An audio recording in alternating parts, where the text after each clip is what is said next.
mazhab itu sebagai sebuah metode dalam mengistimbatkan hukum itu sangat penting, sangat perlu. Karena tidak mungkin kita bisa beristihad kecuali dengan menggunakan sebuah metode. Akan tetapi yang perlu diketahui adalah bahwa mazhab itu bukanlah agama. Mazhab itu bukanlah syariat. Tapi mazhab itu harus berdiri di atas syariat. Maka Al-Quran dan Sunnah itu adalah menjadi hujah atas semua mazhab. Jangan sebaliknya.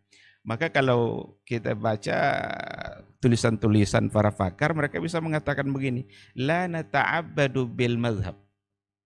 Kita ini beribadah bukan dengan alasan mazhab. Saya ini begini karena Imam Syafi'i bilang begini, itu tidak bisa. Jadi kita la nata'abbadu bil mazhab. Bukan kita beribadah ini atas dasar mazhab. Tapi kita beribadah atas dasar Al-Quran dan Sunnah. Seandainya kita mengikuti mazhab yang sejalan dengan apa yang ada pada Al-Quran dan Sunnah.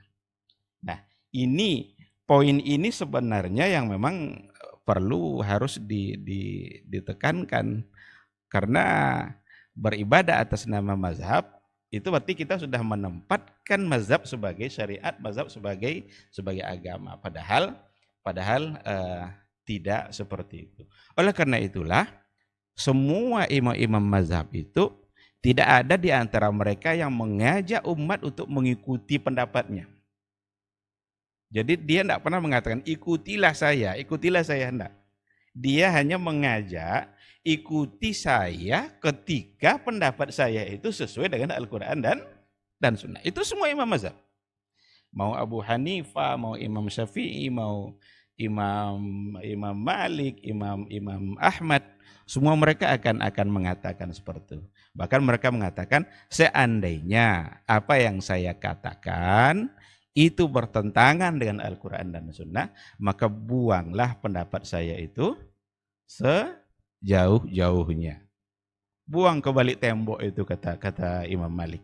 Tidak ada artinya pendapat saya kalau saya bertentangan dengan Al-Quran dan Sunnah. Maka Imam Malik juga yang mengatakan kullu qaulin yuqbal wa yurad, gitu saja, illa qaulu Rasulillah sallallahu alaihi wasallam. Semua pendapat itu dapat ditolak, dapat diterima kecuali apa yang dikatakan oleh Rasulullah sallallahu alaihi wasallam. Dan semua imam mengatakan seperti itu, termasuk Imam Syafi'i juga, idza sahhal hadis fa huwa mazhabi. Apabila ada sebuah hadis yang sahih, maka itulah pandangan saya. Dan itu artinya sesungguhnya adalah kita ini sudah menjadi pengikut Imam Syafi'i setiap kali kita mengikuti hadis yang sahih. Jadi kalau umpamanya kita beramal, ada sebuah hadis yang mungkin saja itu bertentangan dengan pendapatnya Imam Syafi'i yang diamalkan itu, tapi ternyata hadis itu adalah sebuah hadis yang sahih, maka kita sesungguhnya adalah Syafi'i. Karena Imam Syafi'i sendiri yang mengatakan idza sahhal hadis fa huwa mazhabi. Kalau hadisnya sahih maka itulah mazhab saya. Dan ungkapan ini bukanlah merendahkan Imam Syafi'i. Ini karena ada pula orang yang bilang berarti betapa banyak nanti pendapat Imam Syafi'i yang bertentangan dengan hadis. Mudah kali kalian menuduh Imam Syafi'i bertentangan dengan hadis.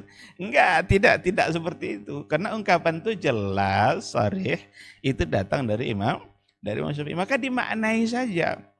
Dia itu menunjukkan tawadhu'nya seorang imam yang namanya Imam Syafi'i.